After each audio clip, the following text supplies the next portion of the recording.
부동산 세제 관련한 부분이랑 또 관련한 규제 완화책에 대해서 정리를 해보도록 하겠습니다. 이 윤 정부 들어서 정책의 방향이 완전히 바뀌었죠. 예, 부동산 시장은 말할 것도 없고 좀 바뀌었는데, 이례적으로 어떤 역대 정부보다 속도가 굉장히 빠르고 방향이 명확합니다. 예, 규제를 풀고 전 정부에 있었던 그런 규제들을 정상화라고 표현을 하긴 하는데, 예전에 있었던 시장의 흐름도 바뀌기도 했기 때문에 이거를 규제 자체를 완전히 완화하겠다, 이런 기조가 굉장히 명확하다, 이렇게 보시면 되겠습니다. 취임하자마자 22년 5월 달에 보시면 먼저 세제적으로 규제들을 완화하죠. 다주택자들에 대해서 양도세 중과하던 거 다 없애버렸고요. 일시적으로 1년 안에 팔아야 되는 거, 기간을 조금 늘려줬습니다. 조금 지나지 않아서 대출 같은 것도 다 풀어줬죠. 심지어는 다주택자들에 대한 주택 대출도 다 풀어줄 만큼 대출을 완전히 완화시켜줬습니다. 원래 주택에 대해서 15억 초과되는 초고가 주택에 대해서 대출이 0이었는데 그거 이제 다 풀어줬고요.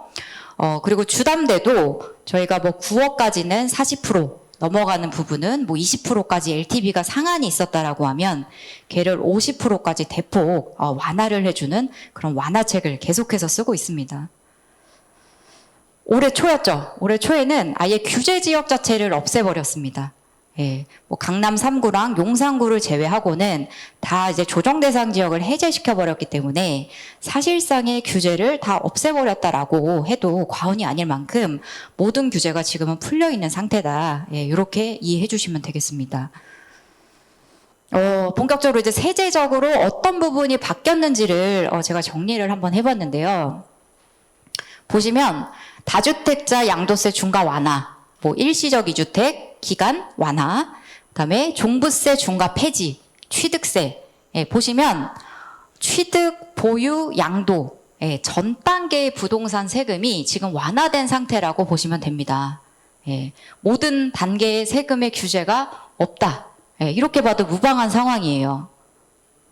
그래서 여기에 대해서 하나씩 제가 자세하게 설명을 드려보도록 하겠습니다. 먼저 다주택자 양도세 중과 완화입니다. 우리가 주택 같은 경우에는 실제 필수제죠. 내가 진짜로 살아야 되는 그런 재화이기 때문에 세대당 주택 한 채만 사고 팔 때에는 세금이 없습니다. 비과세를 해주죠. 근데 주택이 한 채 늘어나면요, 요거는 투자하는 걸로 보기 때문에 2주택부터는 세금이 있습니다.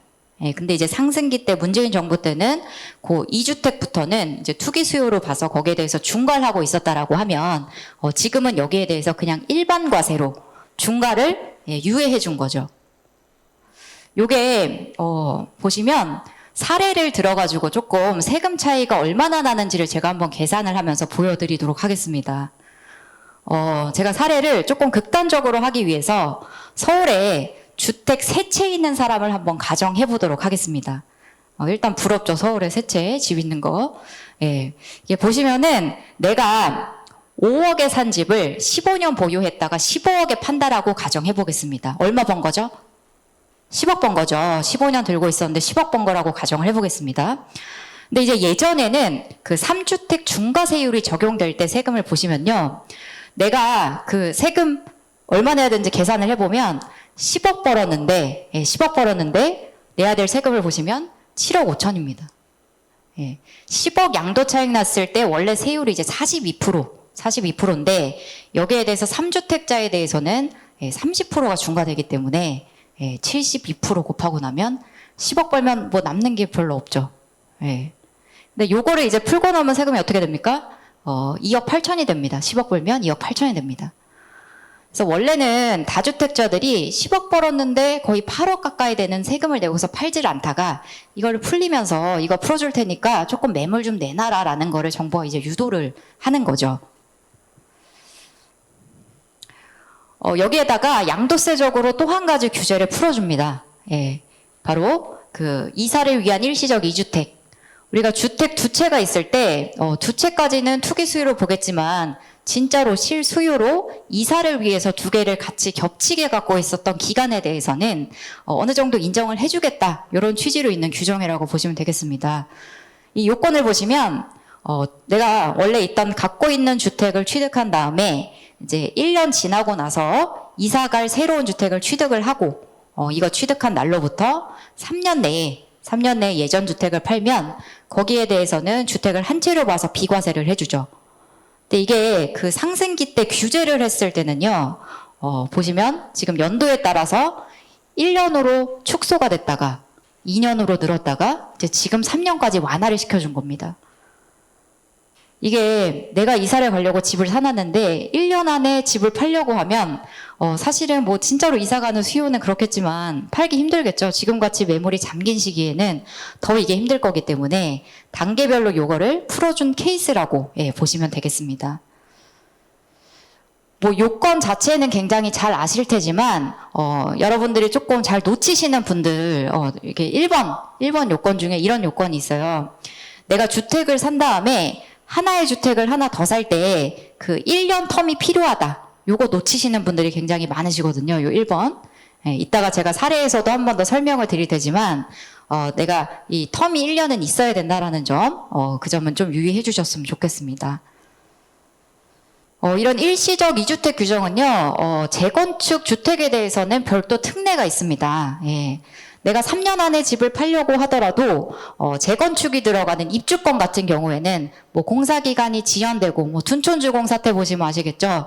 뭐 3년 안에 내 거를 팔 수 없는 상황이 올 수도 있기 때문에 거기에 대해서는 특례 규정들이 있다라는 거죠. 근데 그것도 마찬가지로 완공된 다음에 3년 내에 팔면 되도록 그 기간을 조금 단축시켜줬다라는 내용입니다. 양도세, 내가 팔 때 세금에 대해서도 중과를 완화해줬지만 이번 정책의 가장 큰 핵심은 바로 보유세입니다. 우리가 보유세라고 얘기하는 것들은 크게 두 가지가 있죠. 재산세가 있고요. 종합부동산세가 있습니다. 여기서 그 작년 12월에 나 종부세 냈다 하시는 분 혹시 계신가요? 종부세 냈다. 한 분도 안 계시나요? 예. 이 종부세는 말이죠. 우리가 부동산을 들고 있으면 재산세는 이제 누구나 다 내는 세금입니다. 예, 재산을 갖고 있으면 내는 세금이기 때문에.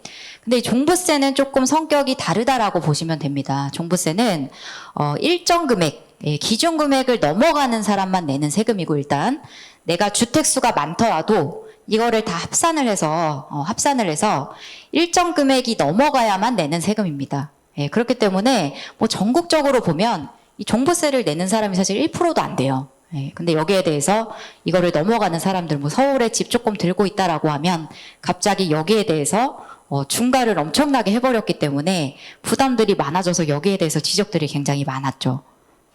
근데 그 부분이 어떻게 개정되는지를 한번 보시면 올해는 제가 여기 이렇게 한마디로 써놨는데 작년에 내가 종부세 냈다라고 하시는 분들은 올해는 절반 가까이 줄어들 겁니다. 예. 그게 왜 그러는지 한번 보시면 일단 세율 자체를 많이 인하했습니다. 우리가 1주택도 그렇고 다주택에 대해서는 세율 자체를 2배 이상으로 업시켰던 거를 일단 중과 자체를 폐지해버렸고요. 다주택자라고 해서 세율을 중과시키지 않고 또 일반 세율 자체에서도 세율 자체를 인하해버렸기 때문에 세율 자체가 굉장히 옛날에 비해서는 뭐 절반 수준으로 줄어들었다. 예, 이렇게 보시면 되고, 그 인별로 깎아주는 금액, 기본 공제 금액도 기존 같은 경우에는 이제 1세대 1주택자 같은 경우에는 11억에서 12억으로, 그다음에 인당 깎아주던 금액이 뭐 일반 같은 경우에도 6억에서 9억으로, 이게 뭐 아시겠지만 공시가격 기준입니다. 그렇기 때문에 내가 종부세 내려고 하면 뭐 부부 공동 명의로 봤을 때는 인당 9억까지는 공제가 되니까 18억 공제가 된다라는 거죠. 어떤 가격 기준으로? 공시가격 기준으로. 그렇기 때문에 뭐 시가 뭐 25억 정도는 돼야 부부 공동 명의 기준으로 종부세를 낸다라는 거예요. 그렇기 때문에 요 기준 자체가 굉장히 하향되었다. 세율도 보시면 다주택자, 그 조정 대상 지역의 2주택자까지는 일반 세율을 그냥 적용받습니다. 주택 하나 가진 사람이랑 다를 게 없고요. 3주택자부터는 이 12억 원까지는 일반 세율이랑 동일하고 넘어가는 부분에 대해서는 차등을 두지만 작년에 비하면 뭐 절반 이상으로 줄어든 세율이 적용된다라고 보시면 되겠습니다. 뭐 양도 좀 거꾸로 오긴 했는데 팔 때 세금도 완화하고 보유할 때 세금도 완화하고 그다음에 내가 새로 취득하는 취득세에 대해서도 완화하겠다라고 지금 발표를 했습니다. 이게 바뀌기 전에는 내가 주택 한 채를 들고 있고 또 하나 주택을 살 때에는 원래는 취득세가 중과가 됐었죠. 두 채 살 때 중과되고 세 채 살 때 더 중과되고 네 채 살 때 더 중과됐습니다. 근데 이제 그 작년 말이었죠. 22년도 12월 달에 행안부에서 보도자료를 통해서 취득세 중과도 완전히 완화하겠다 이렇게 발표를 했습니다.